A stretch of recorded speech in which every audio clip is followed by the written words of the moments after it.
ವ್ಯಕ್ತಿಗಳ ಸ್ವರ್ಗವಾಗ್ತಾ ಇದೆಯಾ ಕರ್ನಾಟಕ ರಾಜ್ಯ? ಪಾಕ್ ಸಂಘಟನೆ ಜೊತೆ ಸಂಪರ್ಕದಲ್ಲಿದ್ದ ಮತ್ತೊಬ್ಬ ಈಗ ಅರೆಸ್ಟ್ ಆಗಿದ್ದಾನೆ. ದೊಡ್ಡಬಳ್ಳಾಪುರ ಪೊಲೀಸರಿಂದ ಸೈಯದ್ ಅಬೂಬಕರ್ ಬಂಧನ ಆಗಿದೆ. ಐಬಿ ಅಧಿಕಾರಿಗಳ ಮಾಹಿತಿ ಮೇರೆಗೆ ದೊಡ್ಡಬಳ್ಳಾಪುರದಲ್ಲಿ ಬಂಧಿಸಲಾಗಿದ್ದು, ಪಾಕ್ ಗ್ಯಾಂಗ್ಸ್ಟರ್ಗಳ ಜೊತೆ ಇನ್ಸ್ಟಾ ಅಕೌಂಟ್ ಮೂಲಕ ಸಂಪರ್ಕ. ಇಸ್ಲಾಂಪುರ ನಿವಾಸಿ ಸೈಯದ್ ಅಬೂಬಕರ್ 28 ವರ್ಷ ಈತನಿಗೆ ಪಾಕ್ನ ಶಾಜದ್ ಬುಟ್ಟಿ ನೆಟ್ವರ್ಕ್ ಗ್ಯಾಂಗ್ನ ಇನ್ಸ್ಟಾ ಅಕೌಂಟ್. ಗಣ್ಯ ವ್ಯಕ್ತಿಗಳು, ಉದ್ಯಮಿಗಳಿಗೆ ಬೆದರಿಕೆ ಹಾಕಿ ಹಣ ವಸೂಲಿ ಗ್ಯಾಂಗ್ ಇದು. 2 ವರ್ಷದಿಂದ ಇನ್ಸ್ಟಾಗ್ರಾಂನಲ್ಲಿ ಆರೋಪಿ ಸಂಪರ್ಕದಲ್ಲಿದ್ದ.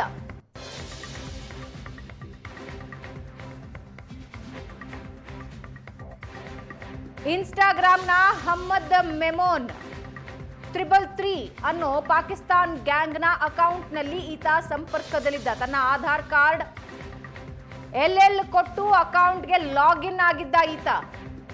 ಇನ್ಸ್ಟಾ ಅಕೌಂಟ್ ಮೂಲಕ ಆಪರೇಟ್ ಮಾಡಿಸಿ ಕೆಲಸ ಮಾಡಿಸೋ ಪಾಕಿಸ್ತಾನ ಪಾತಕಿಗಳ ಗ್ಯಾಂಗ್ ಜೊತೆ ಈತ ಸಂಪರ್ಕದಲ್ಲಿದ್ದ. ದೊಡ್ಡಬಳ್ಳಾಪುರ ಇಸ್ಲಾಂಪುರ ಮನೆಯಲ್ಲಿದ್ದ ವೇಳೆ ಆರೋಪಿನ ಪೊಲೀಸರು ಬಂಧಿಸಿದ್ದಾರೆ. ಈತ ಎಸಿ ರಿಪೇರಿ ಮಾಡ್ತಾ ಕೆಲಸ ಮಾಡ್ತಾ ಇದ್ದ. ಬೆಂಗಳೂರಿನ ಮಸೀದಿಯಲ್ಲಿ ಪಾಠ ಮಾಡ್ತಾ ಇದ್ದ ಈ ಆರೋಪಿ ಗ್ಯಾಂಗ್ ಹೇಳಿದಂತೆ ಕೇರಳ ಮತ್ತು ದೆಹಲಿಗೆ ಹೋಗಿ ಟ್ರೈನಿಂಗ್ ಸಹ ಪಡ್ಕೊಂಡು ಬಂದಿದ್ದ. ಹೆಚ್ಚಿನ ವಿಚಾರಣೆಗೆ ಆರೋಪಿನ ವಶಕ್ಕೆ ಪಡೆದು ತನಿಖೆ ಮಾಡ್ತಾ ಇದ್ದಾರೆ. ಇನ್ನು ಕರುನಾಡಲ್ಲಿ ಕಳೆದ 3 ತಿಂಗಳಲ್ಲಿ 6 ಜನ ಶಂಕಿತ ಉಗ್ರರ ಬಂಧನ ಆಗಿದೆ. 6 ಜನ.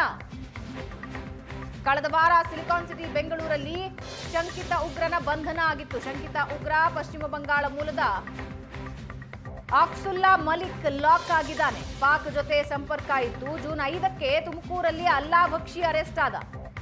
ಜೂನ್ 24ಕ್ಕೆ ದಾವಣಗೆರೆಯಲ್ಲಿ ಯುಪಿ ಮೂಲದ ಸುಹೇಲ್ ಅರೆಸ್ಟ್ ಆದ. ಆಗಸ್ಟ್ 11ನೇ ತಾರೀಕು ರಾಯಚೂರಿನ ಮೊಹಮ್ಮದ್ ಸಾಹಿಲ್ ಅರೆಸ್ಟ್.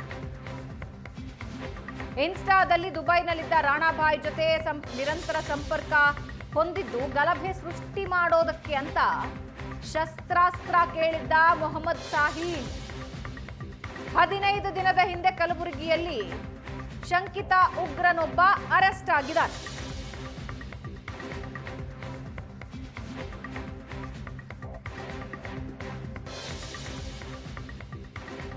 ಮೂರೇ ತಿಂಗಳಲ್ಲಿ 6 ಜನ ಶಂಕಿತ ಉಗ್ರರನ್ನ ಬಂಧಿಸಲಾಗಿದೆ. ಕರ್ನಾಟಕ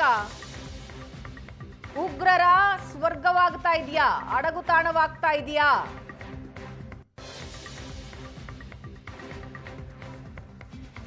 ಮೂರು ತಿಂಗಳಲ್ಲಿ 6 ಜನರನ್ನ ಬಂಧಿಸಿದ್ದಾರೆ. ಕಳೆದ ವಾರ ಸಿಲಿಕಾನ್ ಸಿಟಿ ಬೆಂಗಳೂರಿನಲ್ಲೇ ಶಂಕಿತ ಉಗ್ರನ ಬಂಧನ ಆಯಿತು. ಶಂಕಿತ ಉಗ್ರ ಪಶ್ಚಿಮ ಬಂಗಾಳ ಮೂಲದ ಅಫ್ಸುಲ್ಲಾ ಮಲಿಕ್. ಆತ ಸೇರಿದಂತೆ 6 ಜನ ಇಲ್ಲಿವರೆಗೆ ಬಂಧಿಸಿರೋದು 6 ಜನರನ್ನ.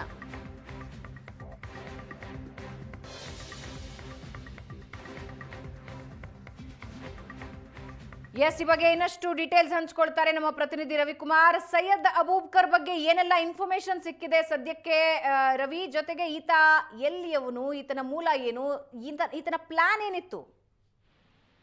ಖಂಡಿತ ಭಾವನ, ಬೆಂಗಳೂರು ಗ್ರಾಮಾಂತರ ಜಿಲ್ಲೆ ದೊಡ್ಡಬಳ್ಳಾಪುರ ನಗರದ ಇಸ್ಲಾಂಪುರದಲ್ಲಿ ಆತನನ್ನ ಅರೆಸ್ಟ್ ಮಾಡಿರುವಂತದ್ದು. ಅಂದ್ರೆ ಕೌಂಟರ್ ಇಂಟೆಲಿಜೆನ್ಸ್ ಸೆಲ್ ಹಾಗೂ ಸೆಂಟ್ರಲ್ ಐಬಿ ಅಧಿಕಾರಿಗಳ ಮಾಹಿತಿ ಮೇರೆಗೆ ದೊಡ್ಡಬಳ್ಳಾಪುರ ನಗರ ಪೊಲೀಸರು ಈಗ ಇಸ್ಲಾಂಪುರ ನಿವಾಸಿ ಸೈಯದ್ ಅಬೂಬಕರ್ನನ್ನ ಬಂಧಿಸಿದ್ದಾರೆ. ಈತ ಇನ್ಸ್ಟಾಗ್ರಾಮ್ ಮೂಲಕ ಪಾಕಿಸ್ತಾನದ ಬ್ಲಾಕ್ ಮೇಲರ್ಸ್ ಏನಿದ್ರು, ಸೊ ಅವರ ಒಂದು ಉಗ್ರಗಾಮಿ ಚಟುವಟಿಕೆಗಳು ತೊಡಗಿದ್ರಲ್ಲ, ಅಂತವರ ಜೊತೆ ಸಂಪರ್ಕದಲ್ಲಿದ್ದ ಎಂಬ ಐಬಿ ಅಧಿಕಾರಿಗಳು ಮಾಹಿತಿ ಕೊಟ್ಟ ಕೂಡಲೇ ಆತನನ್ನ ಈಗ 20ನೇ ತಾರೀಕೆ ದೊಡ್ಡಬಳ್ಳಾಪುರ ನಗರ ಪೊಲೀಸರು ಅರೆಸ್ಟ್ ಮಾಡಿದ್ದಾರೆ. ಸೊ ಆತನ ಒಂದು ಫೋನ್ ಅನ್ನ ಚೆಕ್ ಮಾಡಿದಂತ ಸಂದರ್ಭದಲ್ಲಿ ಆತ ಗನ್ ಏನಿರುತ್ತೆ, ಬಂದೂಕುಗಳು, ವಿವಿಧ ರೀತಿಯಾದಂತಹ ಬಂದೂಕುಗಳ ಫೋಟೋಗಳನ್ನ ಈತ ಇಟ್ಕೊಂಡಿರುವಂತದ್ದು. ಜೊತೆಗೆ ಇನ್ಸ್ಟಾಗ್ರಾಮ್ ನ ಅಕೌಂಟ್ ಮೂಲಕ ಪಾಕಿಸ್ತಾನದಲ್ಲಿರುವಂತವರ ಒಂದು ಸಂಪರ್ಕದಲ್ಲಿರುವಂತಹ ಒಂದು ಎಲ್ಲಾ ಮಾಹಿತಿಗಳು ಸಿಕ್ಕಿರುವಂತದ್ದು. ಸೊ ತನ್ನ ಆಧಾರ್ ಕಾರ್ಡ್ ನ ಲಿಂಕ್ ಮಾಡಿಕೊಂಡು ಅಕೌಂಟ್ಗೆ ಲಾಗಿನ್ ಆಗಿದ್ದಂತ ಈತನನ್ನ ಈಗ ಸಾಕಷ್ಟು ವಿಚಾರಣೆಗೆ ಒಳಪಡಿಸ್ತಾ ಇದ್ದಾರೆ. ಸೊ ಈ ಮಾಹಿತಿಯನ್ನ ಕಲೆಕ್ಟರ್ ಸದ್ಯ ಈತ ಇಸ್ಲಾಂಪುರದ ಒಂದು ಮನೆಯಲ್ಲಿ ಇದ್ಕೊಂಡು ಎಸಿ ರಿಪೇರಿ ಕೆಲಸವನ್ನ ಮಾಡ್ತಾ ಇದ್ದ. ಸೊ ಈ ಒಂದು ಇದೇ ಕೆಲಸ ಮಾಡ್ಕೊಳ್ತಾ ಆತ ಈಗಾಗಲೇ ದೆಹಲಿ ಮತ್ತೆ ಕೇರಳಕ್ಕೆ ಹೋಗಿ ಅಲ್ಲೂ ಕೂಡ ಏನು ಪಾಕಿಸ್ತಾನದ ಗ್ಯಾಂಗ್ ಏನಿತ್ತು ಅವರು ಹೇಳದಂತ ಎಲ್ಲಾ ರೀತಿಯಾದಂತ ಒಂದು ಟ್ರೈನಿಂಗ್ ಗಳನ್ನ ಕೊಡ್ತಾ ಇದ್ದ. ಸಾಕಷ್ಟು ಮಾಹಿತಿಗಳನ್ನ ಈಗ ಪೊಲೀಸರು ಕಲೆ ಹಾಕ್ತಾ ಇರುವಂತದ್ದು. ಸೊ ಪ್ರಮುಖವಾಗಿ ಏನು ಗಣ್ಯ ವ್ಯಕ್ತಿಗಳು, ದೊಡ್ಡ ದೊಡ್ಡ ಉದ್ಯಮಿಗಳೇನಿದ್ರು ಅವ್ರಿಗೆ ಬೆದರಿಕೆ ಹಾಕಿ ಹಣವನ್ನ ವಸೂಲಿ ಮಾಡ್ತಾ ಇದ್ದಂತ ಪಾಕಿಸ್ತಾನದ ಗ್ಯಾಂಗ್ ನ ಜೊತೆ ಈತ ಸಂಪರ್ಕವನ್ನ ಹೊಂದಿದ್ದ ಅನ್ನೋ ಒಂದು ಸಾಕಷ್ಟು ಮಾಹಿತಿ ಮೇರೆಗೆ ಈಗ ಈತನು ಇಲ್ಲಿ ನಮ್ಮ ಒಂದು ಭಾರತದಲ್ಲಿ ಯಾವ ರೀತಿಯಾದಂತಹ ಒಂದು ಕೃತ್ಯಗಳಲ್ಲಿ ಭಾಗಿಯಾಗೋದಕ್ಕೆ ಏನಾದ್ರು ಪ್ಲಾನ್ ಮಾಡ್ತಿದ್ನ, ಬೇರೆ ಬೇರೆ ಯಾವ ರೀತಿಯಾದಂತ ಒಂದು ಕೃತ್ಯಗಳನ್ನ ನೆಚ್ಕೋದಕ್ಕೆಲ್ಲ ಪ್ರಯತ್ನ ಪಡ್ತಿದ್ದ, ತರಬೇತಿಗಳನ್ನ ಪಡ್ಕೊಳ್ತಿದ್ದ ಅನ್ನೋದ್ರ ಬಗ್ಗೆ ಈಗ ಪೊಲೀಸರು ಸಾಕಷ್ಟು ತನಿಖೆಯನ್ನ ಆರಂಭ ಮಾಡ್ತಾ ಆತನ ಎಲ್ಲಾ ಮಾಹಿತಿಯನ್ನ ಕಲೆ ಹಾಕ್ತಾ ಇದ್ದಾರೆ. ಸದ್ಯಕ್ಕೆ ಈತ ದೊಡ್ಡಬಳ್ಳಾಪುರ ದಲ್ಲಿ ಕಂಡು ಬಂದಿದ್ದ. ಈತನ ಮೂಲ ಏನು, ಇಲ್ಲಿದ್ದವನ ಇಲ್ಲ ಬೇರೆ ಕಡೆಯಿಂದ ಬಂದಿದ್ದಾನ, ಈತನ ಚಲನವಲನಗಳ ಬಗ್ಗೆ ಸಾಕಷ್ಟು ಮೊಬೈಲ್ ಅನ್ನು ಕೂಡ ವಶಪಡಿಸಿಕೊಂಡು ಈತನ ಹಿನ್ನೆಲೆಯನ್ನು ಕೂಡ ಮಾಹಿತಿಯನ್ನ ಕಲೆ ಹಾಕುವ ಮೂಲಕ ಇದನ್ನ ಸಾಕಷ್ಟು ಗಂಭೀರವಾಗಿ ಪರಿಗಣಿಸಿ ಪ್ರಕರಣವನ್ನ ತನಿಖೆಯನ್ನ ಮಾಡ್ತಾ ಇರುವಂತದ್ದು. ಭಾವನ. ಧನ್ಯವಾದ ರವಿ.